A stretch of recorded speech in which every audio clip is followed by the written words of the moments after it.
Hey everyone, it's Marvin. Thanks so much for listening to Books and Boba. I just wanted to take a quick second to remind you that Books and Boba just launched our Patreon to help support our future endeavors. Rhee and I have been running Books and Boba for the last 6.5 years, and we've always talked about wanting to do more, including expanding our content offerings, being able to go to book events and do more coverage.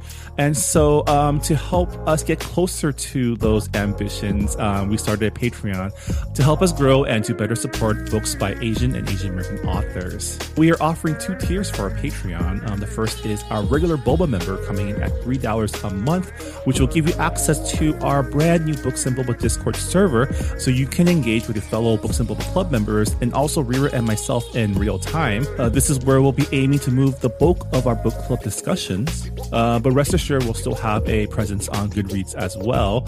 And our premium tier is our Honey Boba member tier, coming in at $5 a month, where in addition to access to our Discord server, you'll also get access to our monthly Boba Chats, a bonus podcast where Rhee and I and some guests will get together each month and have a more casual discussion on stuff that may or may not be book related, as well as answer some listener Q&A. Honey Boba members will also have access to a poll to help decide an official Books and Boba book pick once per quarter.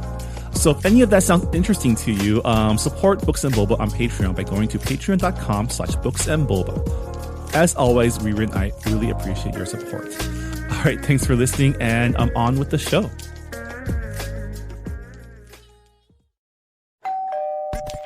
You're listening to Whoa! Potluck.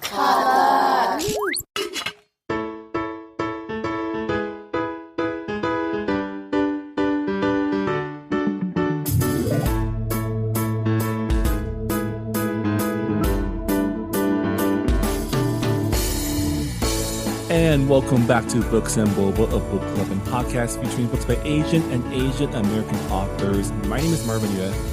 And I'm Rhee Yu.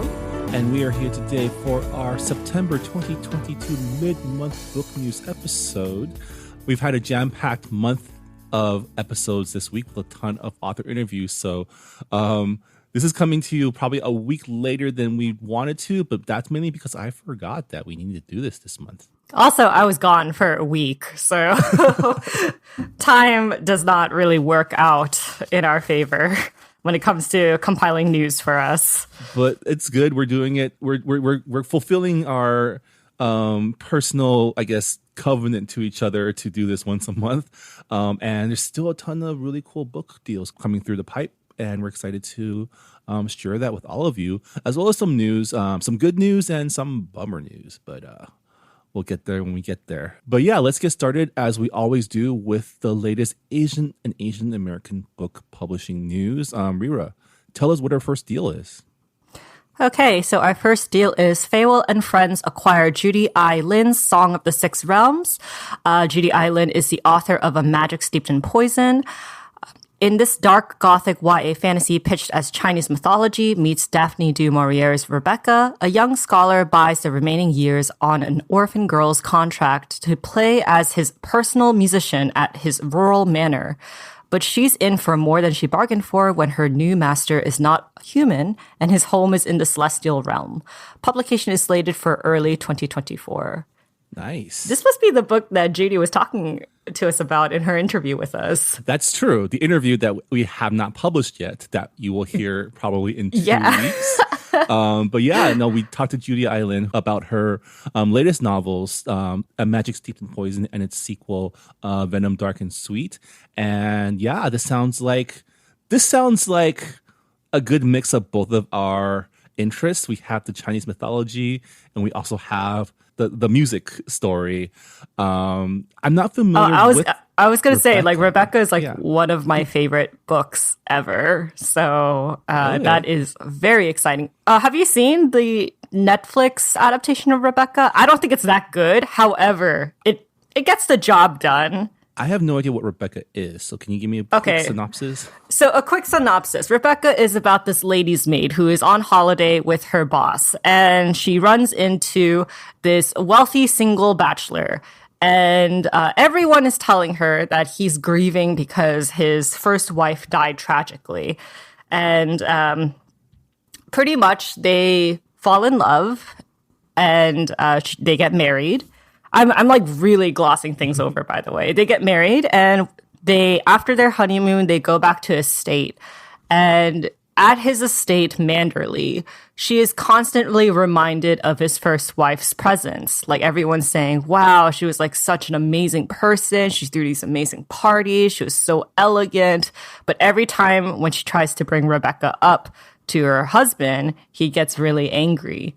And pretty much like things start to like not make sense with her death and her life. And slowly like the wife is getting sucked into this mythos around Rebecca. So it is truly like a gothic, like spooky read. Okay. And I absolutely love it. And in like the halfway point, like the twists are just so great.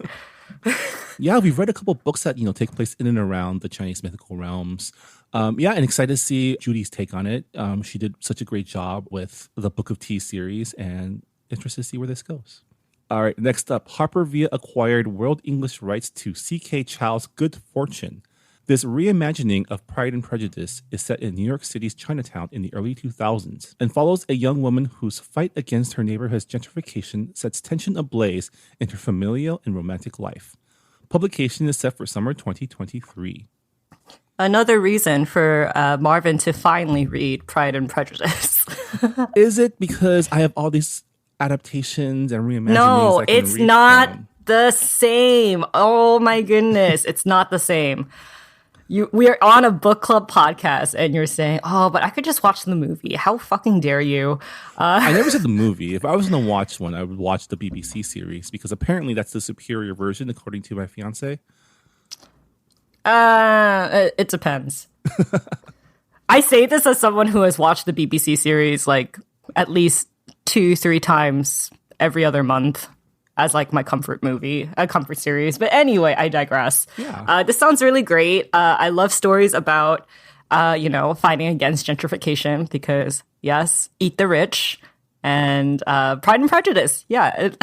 It's like really funny because everybody is pretty much in the upper class in that book. even the Bennets, even though they are considered part of the gentry class, they're albeit lower on that income bracket, they're still aristocrats. So I'm like, Yeah. It's interesting for me because like New York City's Chinatown, obviously there has been some gentrification, but I feel like it is still pretty much Chinatown. Like, I feel like a lot of residents still live there. I feel like a lot of the businesses are still there. However, I feel like the ones who are not doing so well in business have been left behind. It's a constant struggle. I still hear it really is. I still hear a lot from my friends where developers are always chomping on the bit to go into Chinatown, and they've been making strides. So the threat's not gone. Gentrification is still always like looming especially in New York City, right? Yeah, especially if this is Manhattan's Chinatown and not like Chinatown and Flushing. Yeah. All right, next up, in a 3-book deal and preempt, Oni Press bought LySandra Vuong's queer YA graphic novel series Covenant, which is based on the webcomic of the same name. In the story, Ezra, a powerful exorcist who belongs to an elite organization under scrutiny for its unorthodox practices, is tasked to protect a seemingly normal human from rising demonic forces. Desiree Rodriguez is attached to edit, and publication of the first book is planned for spring 2025. Yeah, I haven't read this webcomic, but I think it's really cool that there's another venue because we've talked to webcomic artists before on this podcast, and it does seem like it's a very it's cool that they're able to do art as for a living, but it's also a very, much like any kind of art, a very demanding job that requires you to constantly be creating, and the fact that you can also get book deals from that art, that's cool. Yeah, and I really like the fact that these webtoons are finding a more permanent home because I do read webtoons, and there are some series where I'm like, I would buy like a print edition of that just so that, I have a permanent record of it in my house. So I'm definitely seeing that become more of a trend with publishers, which is great. And also the story sounds cool because I love stories about I don't know, a powerful exorcist who belongs to an elite organization. It kind of reminds me of Witch Hunter Robin, which was like a very, very old anime series. And I'm like, yeah, I just really love that type of setting, love that type of story. So I am excited to read it. Plus, it's queer, so I'm like all for it. Yeah. All right, next up, Little Brown acquired world rights at auction to Regina Linke's debut picture book, which is based on her webcomic, The Oxherd Boy. The book is called Big Enough, and it's the story about the day the Oxherd boy learns to trust his intuition and accomplish the fearful task of bringing home the gigantic family ox. The gigantic family ox for the first time. Publication is scheduled for winter 2025. Like we said, another webcomic. Yeah. Excellent. This time for kids. Yes, yes. Oxherd boy. That sounds really cute. Yeah. I imagine it's like a shepherd, but instead of sheep, it's ox, right? I know language. I know how to extrapolate meaning from language. Wow, look at us being 30-something-year-olds able to dissect language. Reading comprehension is a skill. Reading comprehension is a life skill. Okay. Next up, in a 6-way auction, Crown acquired My Father, the Panda Killer by debut YA author Jamie Jo Hoang. Told in dual timelines of 1975 and 1999, teens Phuc and Jane explore how the Vietnam War disrupted their past, is inescapable in their present, and shadows their hopes for the future.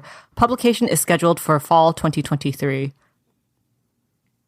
That's a pretty dark title, Panda Killer. It's like, oh, how?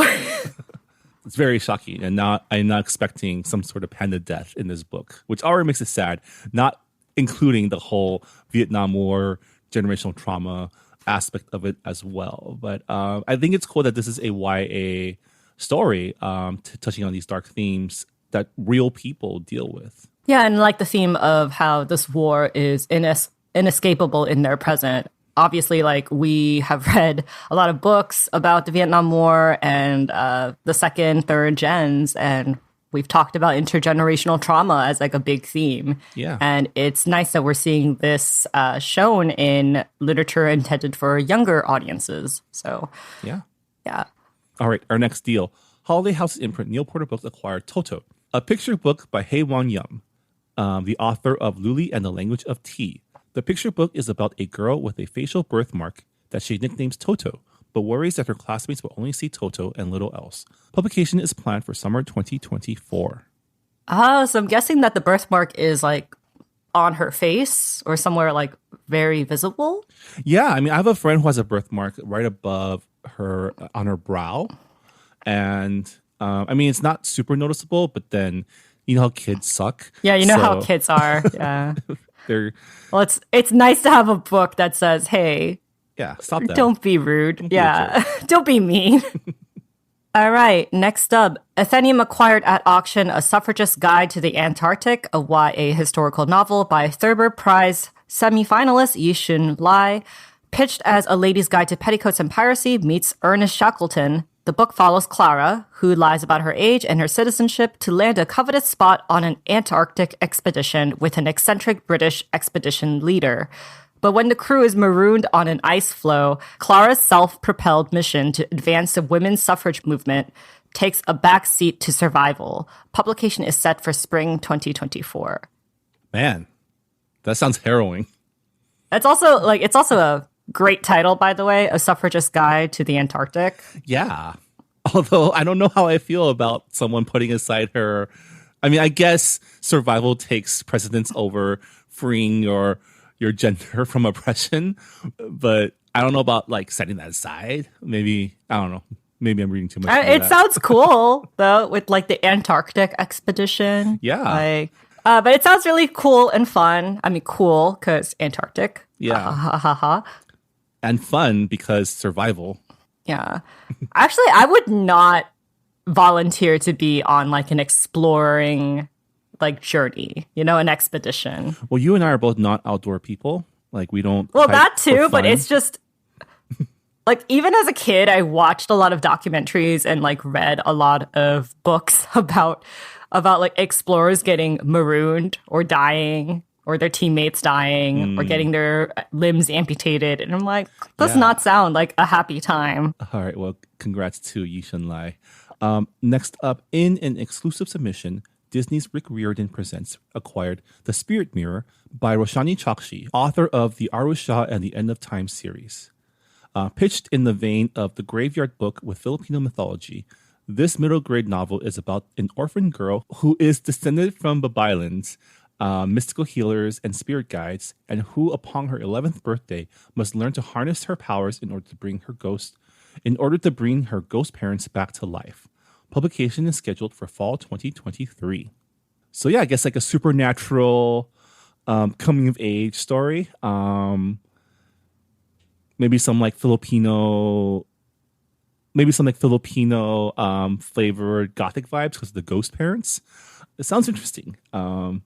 It definitely sounds like it's on Roshani's, it's like Roshani's brand, because aside from the Arusha and the End of Time series, she's written The Star-Touched Queen and The Gilded Wolves. And I would say those books are pretty gothic as well, with supernatural spookiness. So yeah, it sounds like it's going to be a lot of fun to read. And of course, kids learning to master their powers and save their parents. Classic. Love it. Classic. Which is probably why it's under the Disney Rick Riordan brand, because it just fits into that classic adventure. Yeah, he's the Percy Jackson dude, right? Yes. Yeah. He seems cool for now. Speaking of Rick Riordan, that is also our next book deals publisher. In the preempt, Rick Riordan Presents acquired Sajni Patel's debut YA fantasy, A Drop of Venom.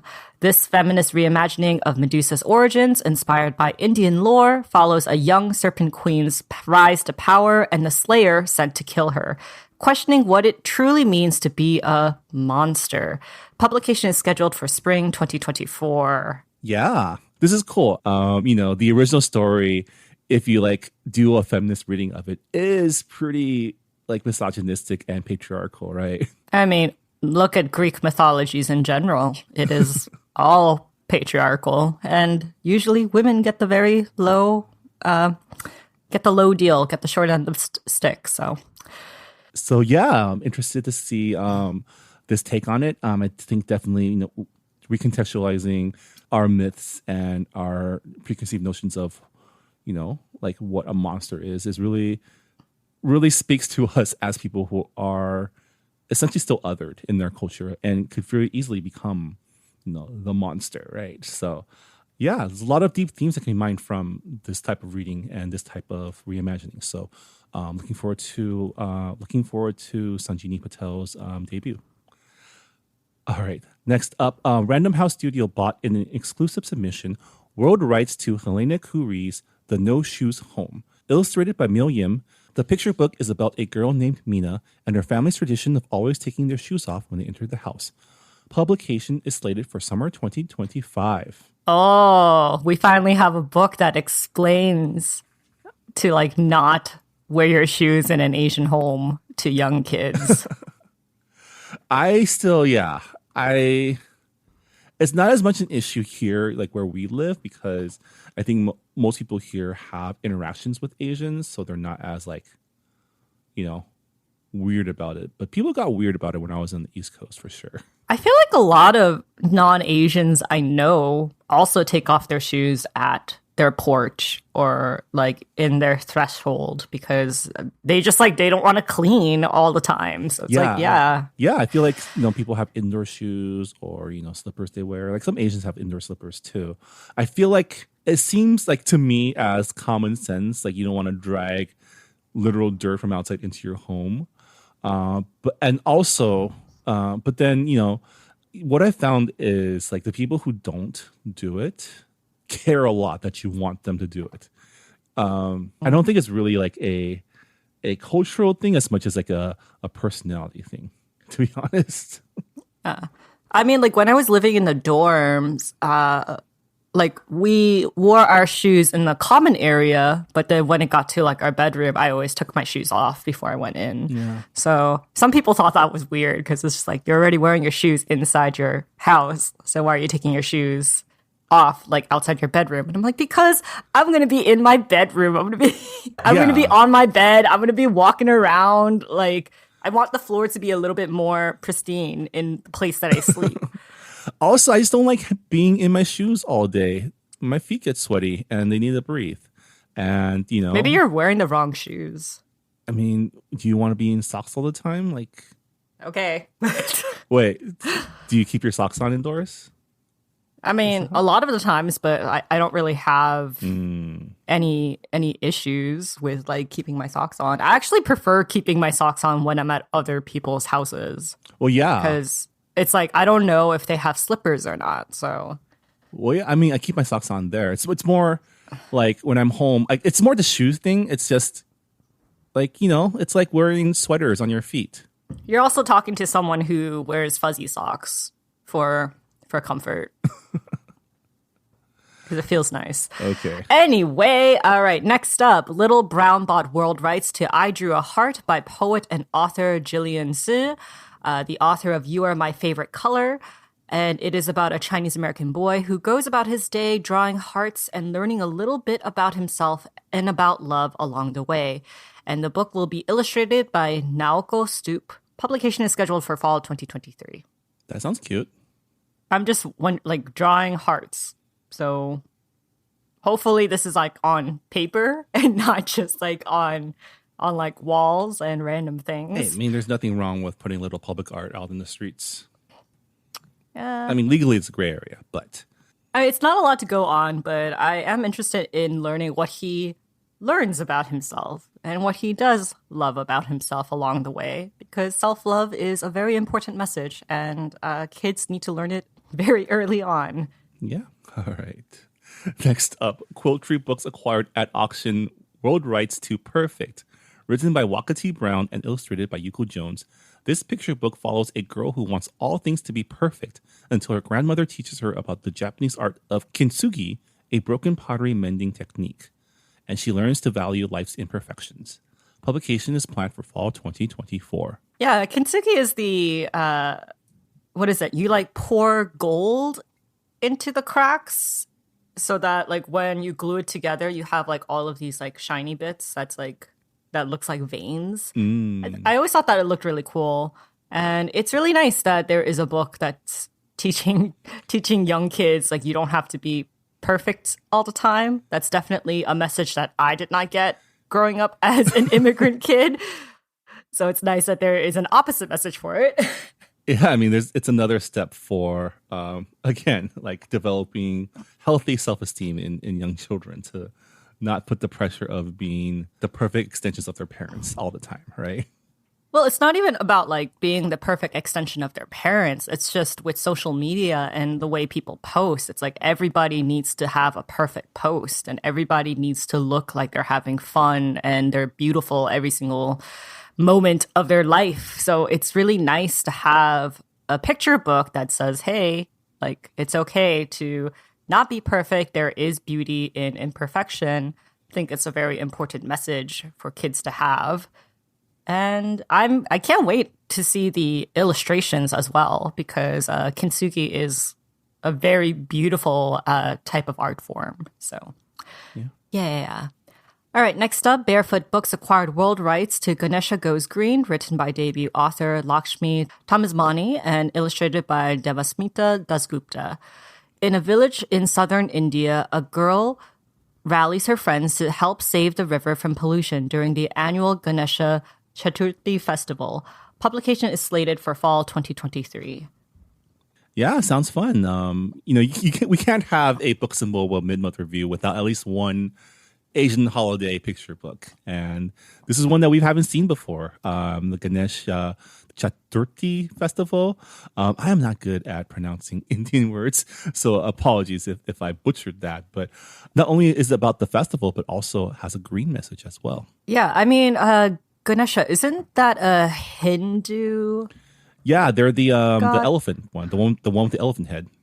Okay, so yeah, that makes sense because in Hinduism, they have a lot of sacred holidays and rituals by the river. So it would make sense that the river has like a lot of importance. And I like the fact that it is a green message that you should, clean up trash. Yeah, pollution is bad. We should stop doing it. Next up, Lee and Low Books acquired world rights to A Sky That Sings, a picture book written by Anita Sanchez and George Steele, and illustrated by Emily Mendoza. The story follows a visually impaired girl who enjoys bird listening instead of bird watching with her Tia. Publication is planned for spring 2024. That's cool. I mean, it's nice that we're seeing more more disabled characters as protagonists and, normalizing their conditions for other readers. So yeah, sounds really cute. Definitely sounds cute.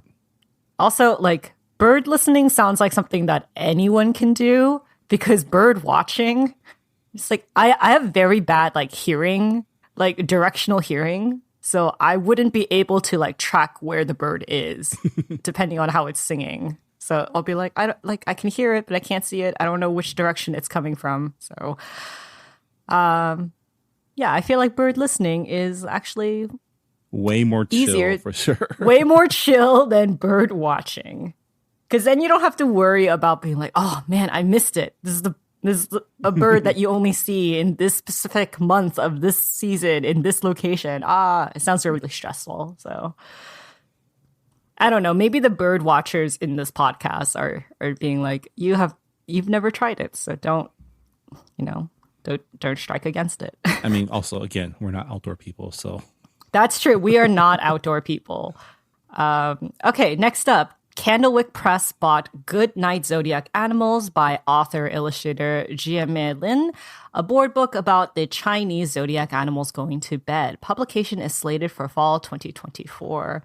That's cute. It sounds so cute, and I can picture so many Asian families picking up this book and reading it to their kids. Yeah, I still remember having to memorize all 12 zodiac animals as a kid. So this is probably a much more fun way to do it. I watched a bunch of series that went into zodiac lore.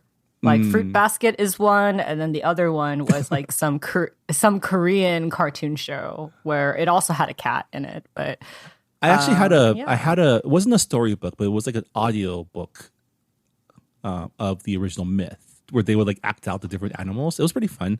It was a little harrowing to learn that my zodiac sign, the mouse, won by cheating, but we do what we got to do to survive. I know that what is it?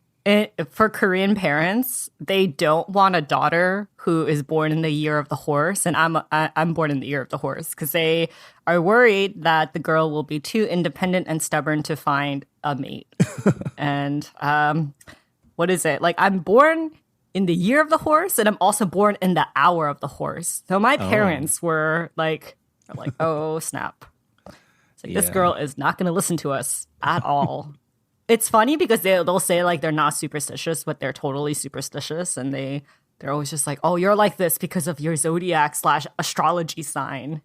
And my mom follows the daily horoscopes from the zodiac signs. And this is what you should do today.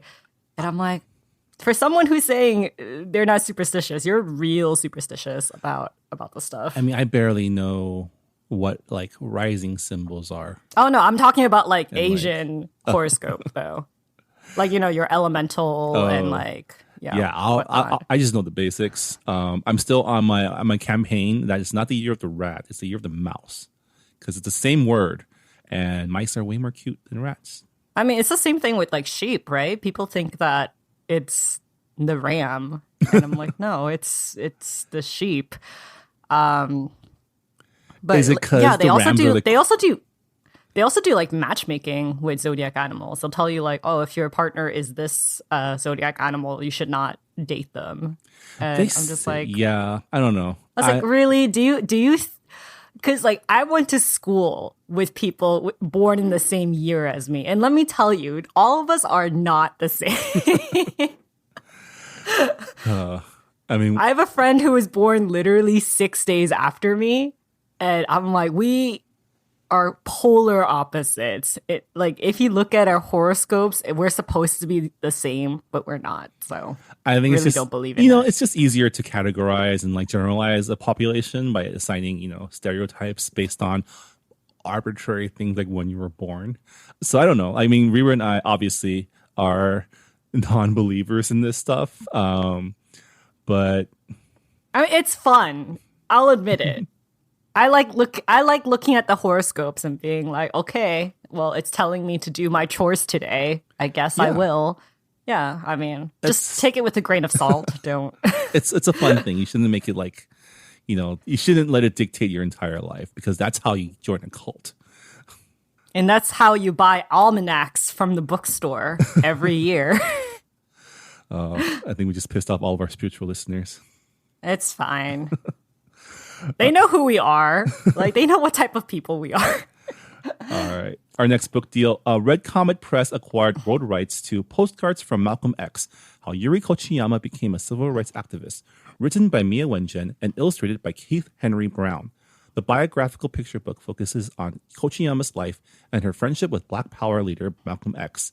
It's slated for release on 2024. Yay! This is Yuri really Kochiyama, cool. badass. Yeah, I wonder how deep it'll go with the whole what Yuri and Malcolm were fighting against, or is it going to be more about like how she was a leader and how she was, had solidarity with the Black community. There's so many things that you can go into, and I can't imagine this book not getting banned right away when it comes out. Oh yeah. 100%. I mean, it's called Postcards from Malcolm X, so I'm guessing that a lot of the art is going to be postcard-ish with like letter design and whatnot, and I think that would look really good. Yeah, art-wise. And Yuri Kochiyama is such an iconic person, and so glad to see more people having the opportunity to learn about her. Hopefully, in school districts that don't suck. Yeah, I mean, like I didn't know about Yuri Kochiyama until well into my adulthood. Like well into my early 20s. Yeah. And that's only because I was part of the Asian American community once I moved to California. So imagine if I had not done that, I would still not know who Yuri Kochiyama was. So yeah, it's nice to have like more books that dive into these subjects, especially as more books are getting banned in schools. And we'll talk about that shortly. All right, so our last book deal is Chronicle bought world rights to Together on Eid, written by Sana Rafi and illustrated by Mariam Qureshi. This celebration of family and cultural tradition celebrates all the best parts about Eid al-Fitr, from dressing up to the feast to the most important of all, being together. Publication is set for fall 2024. Again, more books on Asian holidays. Wrapping it up with an Asian holiday book. I think Eid is something that I didn't know about until I, like, this sounds bad, but like made Muslim friends as an adult. And yeah, I think it's cool that, as always, as with all Asian holiday books, it's cool that we're having such diversity in children's literature. So we have books for every occasion, right? Because before it was just Halloween, Christmas, Thanksgiving, and I guess Easter. I guess Valentine's Day. Valentine's Day, Halloween, Christmas, Thanksgiving, St. New Patrick's Day. Year's. I guess I remember learning about the snakes. I don't remember this, and I went to a Catholic school, and we did celebrate St. Patrick's Day. Yeah, it's a little weird. I mean, I guess there's Chinese New Year, Chinese Lunar New Year, or whatever. But that's only if you had someone in your class who celebrated that. I guess Hanukkah too. Yeah, Hanukkah too. Yeah. Speaking of Chinese Lunar New Year, I mean, it's not Lunar New Year, but it was the Mid-Autumn Festival. Oh, yeah. Like a couple weeks ago. So yeah. Just want to say, happy fall, everyone. Happy Mid-Autumn. Happy Chuseok. I just want to share that I had my first Chinese mooncake ever this past Mid-Autumn Festival. Oh, yeah? Because I've never had mooncake before. Oh, there's different... I had two different types. I had one that was actually like filled with meat, and then I had the traditional one with like the egg and custard. I've never had a meat one before, so you've tried something I haven't tried. Yeah. Because I told my friends, I was like, I've never had mooncake before. There's like, also different... It's like, what do the Koreans eat? And I'm like, not that. There's also different sorts of pastries too. There's like a shortbready type. There's more of a flaky one. And there's like a traditional kind of like baked one. I think there's like a mochi one too. Or mochi style. But one. I was surprised at how big they were. Yeah, they're jam-packed really with big. sugar and calories. So, don't eat too much of that. We're too old for that. The meat one was nice because it was like a nice appetizer, you know? Yeah. But anyway, that is a wrap on our book deals. We're going to jump into book news now. Yeah, we have two big stories. Let's start with the bummer one. Tell me about it's not bummer. I wouldn't consider it to be bummer. I consider it to be very educational, informative. But if you are following on book Twitter or if you're part of the literary community, you will know that this week is Banned Book Week. Started from the 18th and it's going to go on till the end of this week. And in light of Banned Book Week, PEN America recently released an updated report on book bans. And this includes titles that were banned from July 1st, 2021 to June 30th, 2022. And they also released a Google Excel sheet of all the banned books that are either pending or already banned from library and classrooms across the country. And you can search banned books by title or the author's name. I looked through them and I was like, damn, there are some books in here where I'm like, why are they in here? Because I don't think that they are that explicit. But of course, it's not about explicit content. It's about content that parents and administrators and politicians would just not want our kids to, I guess, learn how to empathize. To be fair, I think it's just the parents who hate having their we'll kids. talk about the parents, by the way. and then the administrators and politicians are too spineless to stand up to them. All right. So in this new report, right. So 2,532 individual books have been banned between July 2021 and June 2022. And of these titles, there are 1,648 unique titles. Can you freaking believe this? That's over half of like the books that were banned this past year. New titles. Like that's insane.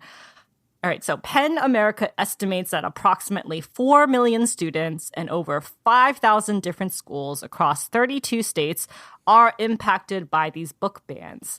41% of banned books, or 659 titles in this report, explicitly addresses LGBTQIA themes or have protagonists or primary secondary characters who are LGBTQIA. 145 titles, or 9% of this subset, are books that feature transgender characters. Wow, we're doing fantastic here. Yeah, and if you think about that, like in terms of total population, like these are probably like a lot of the books with these themes that have been released are probably on this list. So it's not like there's a lot of them to begin with in the publishing industry. So it literally feels like they pulled out all the ones that are in circulation right now. 145 titles on transgender characters. That's a lot of titles. Yeah. Considering that, you don't really see them. I mean, I wouldn't be much. surprised if there were 145 titles released in the last year with transgender in the last year. Right? 40% of banned books in this report, or 338 titles, contain protagonists or primary secondary characters who are BIPOC. So literally, almost half of the books that have been banned are featuring featuring characters of color. Yeah, and again, Asian, if you take Black, Latinx, like literally like anyone who is not white. Yeah, and again, if you take like a statistician's approach to this, like I'm pretty sure 40% of all books published in total do not feature BIPOC characters. So like in terms of think about the the intersections too. This is also like including books that have like BIPOC characters who also might be queer as well. So it's like that subgroup is also being heavily targeted. It's nuts. Yeah. And 22%, or 357 banned books in this report, directly address issues of race and racism. That's a high percentage. 22%. Well, 357 books. That's a lot. Yeah. I mean, seeing that most books that feature BIPOC characters address racism in some way or another. Like, I'm pretty sure like almost 100% of the books that we've read have addressed some form of racism or microaggressions. Yeah. Okay, so in terms of demographics, nearly half of these banned books are for young adults. 19% of these banned books are picture books. 11% are middle grade. And 10% are chapter books or juvenile books. And this is the part that gets me really angry. So PEN America reports that there are at least 50 groups working to get books banned in schools and public libraries across the country. Of those 50 groups, 8 operate regional or local chapters numbering over 300. And one of the most prominent of these groups is Moms for Liberty, which was formed last year in 2021 and now has over 200 chapters across America. And about 20% of book bans in the last year are directly related to the efforts of these groups, especially Moms for Liberty. An additional 10% of these book bans were likely influenced by these groups, given how they mirror their language and the use of local book banning groups. I'm so mad. So these are the groups probably that grew in the wake of the whole like critical race theory, like outrage, 100%. Right? Yeah, 2021, that was when like that ginormous list from that Texas governor was like, we need to ban all of these books. And people are like, you know what? You're right. We should get rid of all these CRT books, even though they don't know what CRT means.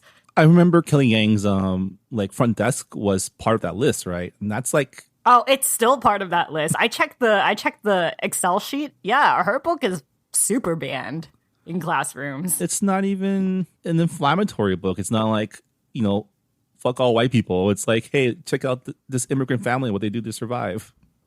Well, parents are saying, I don't want my kids to feel bad for being white. I don't want them to feel guilt for having privilege. Or they're saying, oh, I don't like the fact that schools are cultivating them to be leftists. And I'm like, what? How about just like, cultivating them to be, you know, being decent empathetic people human beings. Yeah, human beings. Friends and, you know, people that they're going to eventually work with, because like it or not, this country is becoming more and more diverse. It's just really sad because a lot of librarians who are severely underpaid, by the way, they are just being harassed by these groups. Like just the other week, I remember reading a story about a gunman like following / chasing after a librarian because they refused to take down the books that they had requested. And it's just nuts because people are saying like, I don't want my kids to read these books. This is part of our right to say so. But I'm like, what about the parents who are of color, who are like Muslim, who are Jewish? Like these kids and their parents, they deserve to be seen in literature. And, you know, to like, also like one of the books that got banned this year, by the way, was When the Emperor Was Divine by Julie Otsuka. And that was when that had to do with like Japanese internment, and a Wisconsin school district said, yeah, we're banning this book because it teaches, it like leans, it tells the story of World War II too much from the Japanese perspective. And I was like, excuse me? What? Like, well, I mean, obviously they don't see Japanese Americans as Americans, much like the country did not see them as Americans. So it's like, if you're not going to teach this subject in textbooks, you have to have supplemental reading so that kids know their history. There are already stories about kids going to the Japanese American Internment Museum and saying, oh, this can't be real because then we would have learned about this in school. Fake news. This is actually something that happens in real life. And it like really pisses me off that that educators are allowing this to happen. It's really heartbreaking. And, you know, like Banned Book Week, I know a lot of people who promote it on social media. They were like, oh, yeah, like these are the list of banned books that you should read for this week or this month. And they're usually like really popular books that really don't, like, buying those copies, yes, they help, but also like they have sold so many copies. And it really doesn't help with the mission of banned books. So I implore listeners, instead of just buying whatever is on the banned books display, I say like use that money to go into like Pen America or any other like literary organizations that will help like get elected officials to pay attention to some of the book banning that's been happening. If you're parents, please go to school board meetings, pay attention to elections, really see like who is, if there's like a local chapter of Moms for Liberty or some kind of like book banning group on Facebook, like pay attention and see who's in those groups and how they affect your school, because there are some powerful people, and just buying books ain't gonna cut it this time around, especially this year. Because just looking at the data from the change from 2021 to 2022, it is really frightening. And I'm not even a parent, so I can't imagine how scary it is for BIPOC parents right now, queer parents right now. It's a terrifying time. However, I have faith in us. Yeah. I have faith in the people who love literature and and I have faith in our librarians and our teachers, but they really need help right now. So yeah, it's wild because we live in California. I grew up here, and we're pretty, I want to say, liberal in our education system. We read a lot of books that are banned in other places around the country. And it wasn't until I moved out of like this bubble that we live in where I met people who never learned about internment, never learned about people who learned about like the Civil War differently, right? From like the Southern perspective, I guess. It's just wild how different our education systems can be depending on where you live and where you grew up. And, not to say that everyone needs to be the same, but I think providing kids with the most perspective, like we say this all the time when we cover picture books that, highlight different cultures and different celebrations. It's like, it's important for all of us, not just kids of color, not just the white kids, but especially the white kids, to, have exposure to differences in culture, because these are the people that we have to work with someday, right? And I don't want to deal with more like narrow-minded people. Yeah, context is very, very important. It's important for kids and really, frankly, other adults to realize that they are not the center of the universe and that their way is not the only way. I'm just thinking about like how, even if the school, there have been like pushes from parents and groups saying like, oh, teachers shouldn't even lend out books that have been banned. Like, they can't even have them in their classroom library.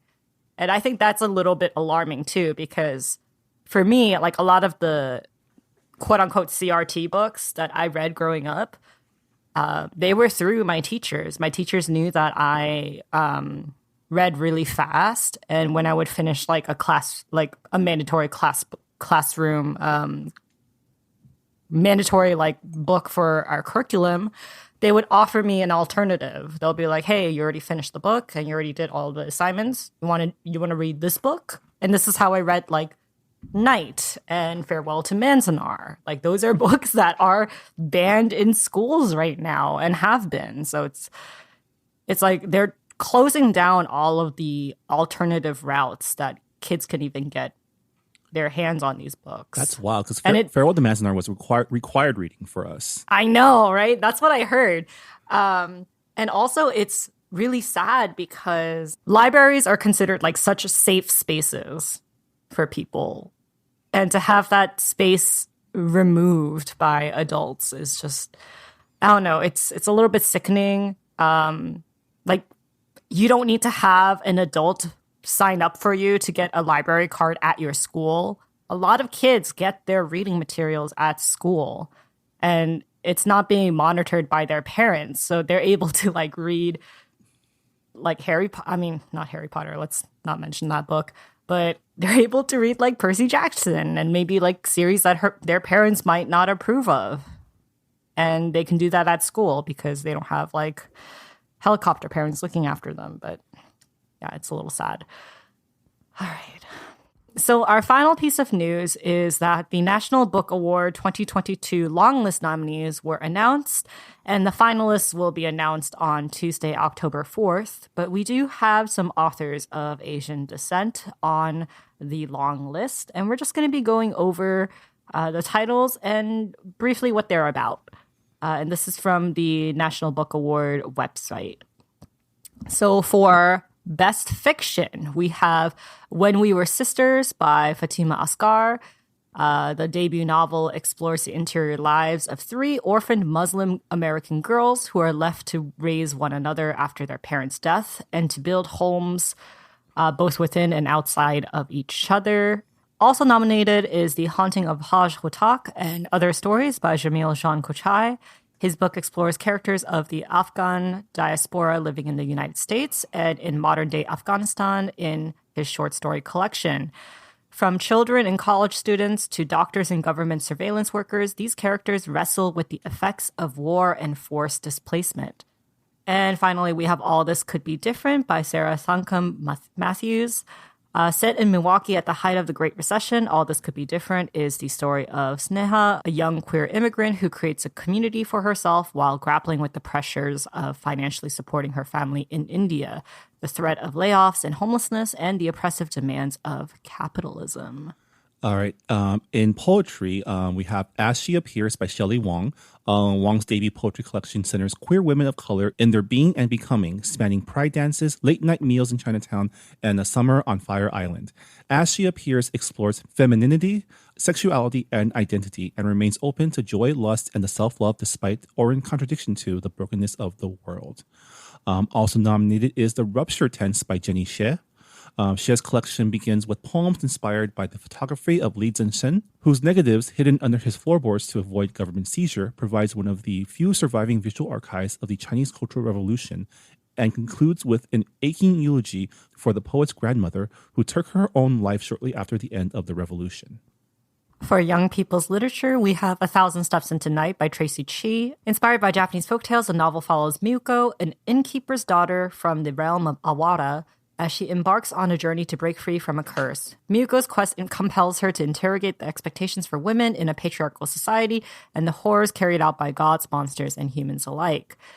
Also nominated was Macy Chen's Last Chance by Lisa Yi.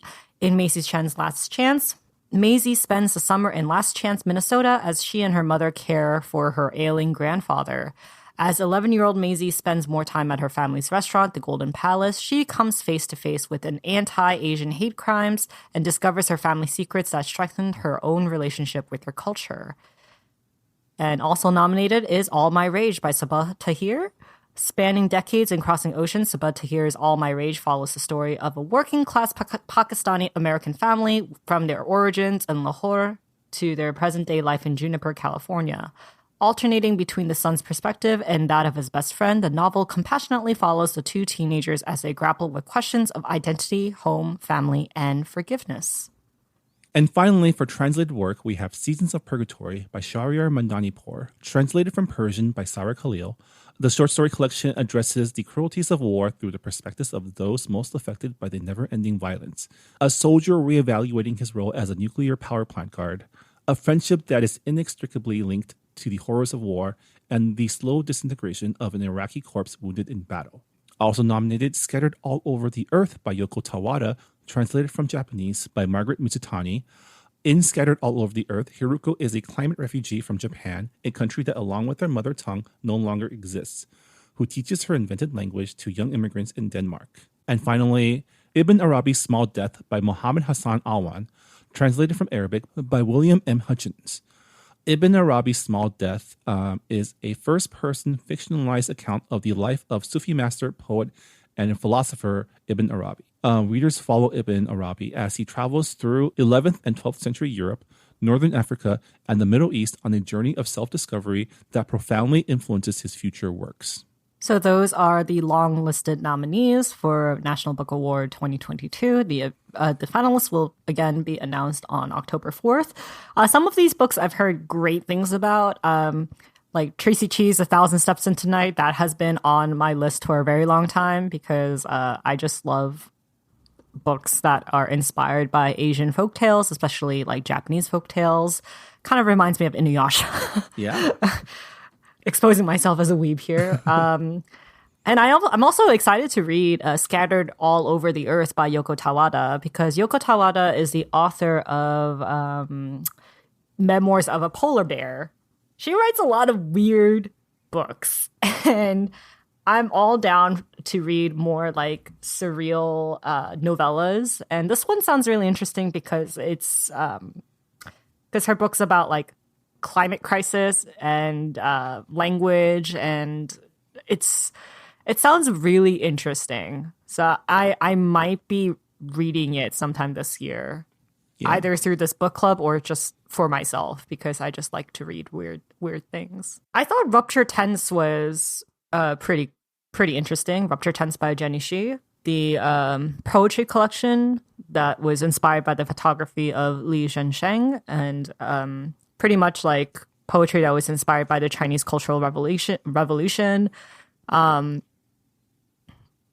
Like I'm really interested in reading that collection as well, even though I'm not a big poetry person. Yeah. All right. Well, congratulations to all of the nominees. Hopefully they all make it to the finals list and we get to celebrate some wins later on in a future Books and Boba News episode.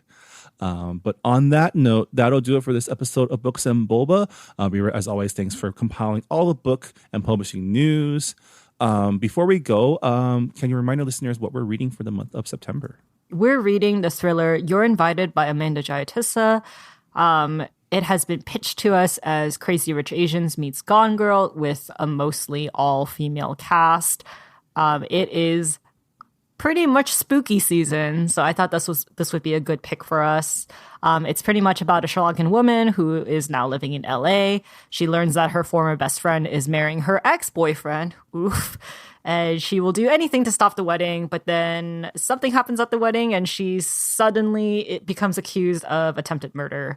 So I will just leave things at that. It sounds like a very interesting read. And we've had Amanda on our show before, so we know she is very good with thrillers. Yeah, sounds messy and delicious. And looking forward to talking about that book with you in a few weeks. Man, we're already at the end of September. It's almost spooky month. Very excited. Halloween decorations are going out all across my neighborhood. And yeah, looking forward to getting into fall and cooling down finally. Finally in LA, that is. It's already been cool in other parts of the country. And on that note, that'll also do it for this episode of Books and Boba. Thank you so much for listening. As always, you can support our podcast by subscribing, leaving a rating review, giving us feedback on Goodreads, and also purchasing books from our Books and Boba online bookshop, where all purchases will both support our podcast and also your local bookstore. So check it out by going to booksandboba.com and clicking on the bookshop link. Yeah, I think that's it. Thanks you so much for listening, and we'll see you all next time on Books and Boba. Right. Thanks, everyone. Bye. Thanks for listening to Books and Boba. This podcast was hosted by Marvin Yue and Rhee and edited and produced by Marvin Yue. Follow the book club on Twitter and Instagram by going to @BooksandBoba and engage with us on Goodreads on our Goodreads group. You can also check out past episodes of the podcast by going to booksandboba.com and by subscribing to us on your favorite podcast app. Don't forget, you can support Books and Boba and Asian American authors by purchasing books at our bookshop.org account. Check out the link in our show notes and also at booksandboba.com. Books and Boba is a proud member of the Potluck Podcast Collective, a collective of Asian American hosted podcasts featuring unique voices and stories from the Asian diaspora. Learn more about the collective and check out our fellow Potluck shows by visiting the website podcastpotluck.com. Thanks for listening.